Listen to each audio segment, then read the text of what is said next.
because no amount of words are going to be sufficient for you. It's always going to sound trite when you're in the middle of suffering. What you need is the very real presence of Jesus Christ in your life. But having said that, and this is equally important, even though we can't understand everything about why we suffer, there are some things that we can know. Even though suffering is not good, God can use it to accomplish good.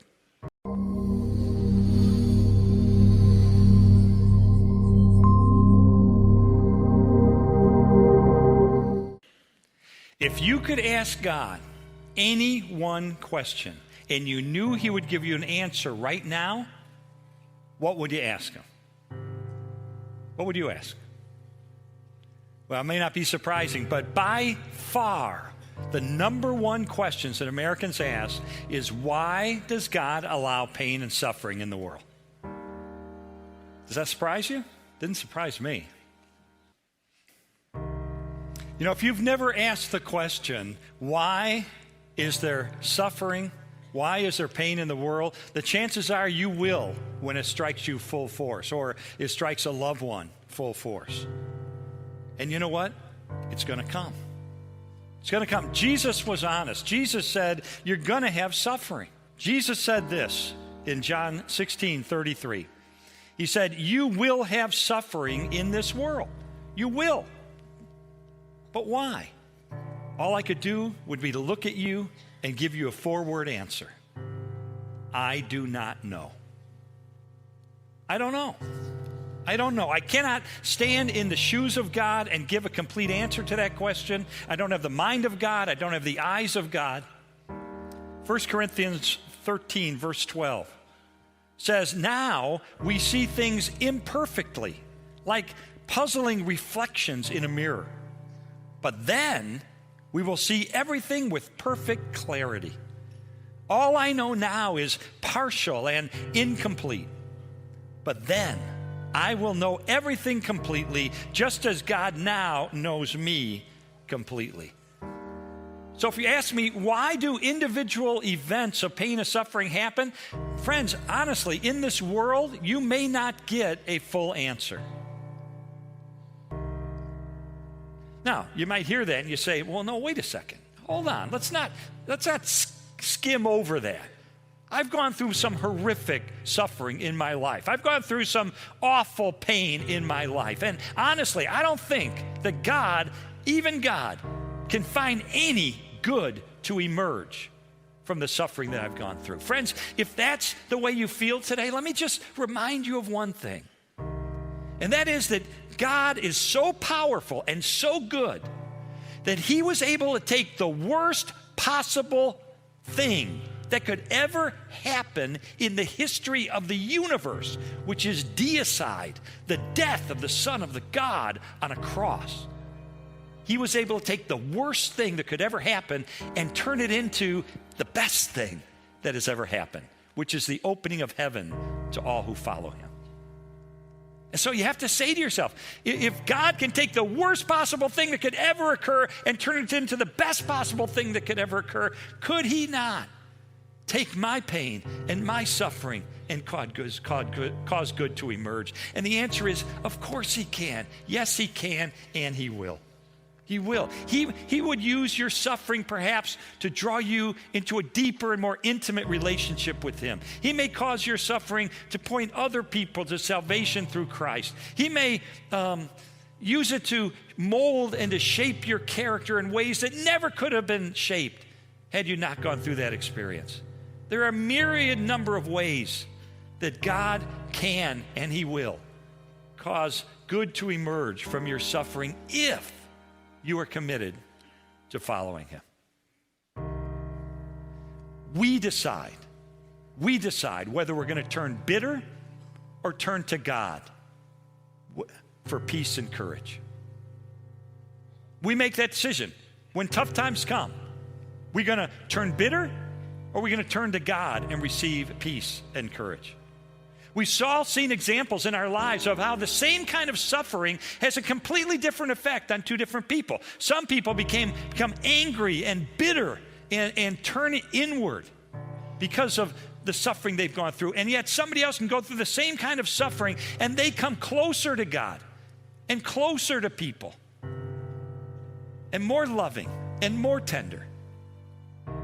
In other words, someone can lose a child to a drunk driver and turn inward with rage and bitterness for the rest of their life. But someone else has a child lost to a drunk driver and they go out and they start Mothers Against Drunk Driving. One philosopher said this to me. He said, Lee, I believe all suffering is at least potential good, an opportunity for good. He said, it's up to our free choice to actualize that potential. He said, not all of us benefit from suffering and learn from it because it's up to us. It's up to our free will. So we make the choice. Are we going to run away from God or are we going to run to God? So let me finish that quote that I started this message with, because I only quoted part of this verse, John 16:33. I want to put it into context now. The entire verse says this: I have told you these things so that in me you may have peace. You will have suffering in this world, but be courageous. I have conquered the world. In other words, he offers us in the midst of our suffering the two very things we need the most. He offers us peace for the present and courage for the future. How? Because he's conquered the world. Because through his own suffering and through his death, he has deprived the world of having ultimate power over you. Suffering does not have the last word anymore. Pain does not have the last word anymore. God has the last word. Jesus is the last word. You see, God's ultimate answer to suffering is not just an explanation, it is the incarnation. Suffering is a personal problem. Therefore, God sent a personal solution in Jesus Christ. God is not some distant and disinterested deity. He, through Jesus Christ, entered into our pain, entered into our suffering. And Psalm 34, verse 18 says this: the Lord is close to the brokenhearted, and he saves those who are crushed in spirit. This wise philosopher that I got to sit down with said this to me at a time in my life when I was going through some tough times. He said, Jesus is there in the lowest places of our lives. He said, are you broken? Jesus was broken like bread for you. Are you despised? Jesus was despised and rejected of men. You cry out that you can't take it anymore? Jesus was a man of sorrows and acquainted with grief. Did someone betray you? Jesus was sold out for 30 pieces of silver. Are your tenderest relationships broken? Jesus loved and he was rejected. Do people turn from you? Well, guess what? They hid their faces from him like he was a leper. Does he descend into your deepest hells?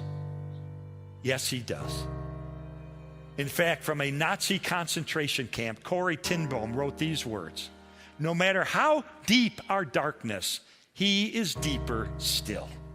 He is deeper still. Every tear we shed becomes his tear. And then the wise man said this to me.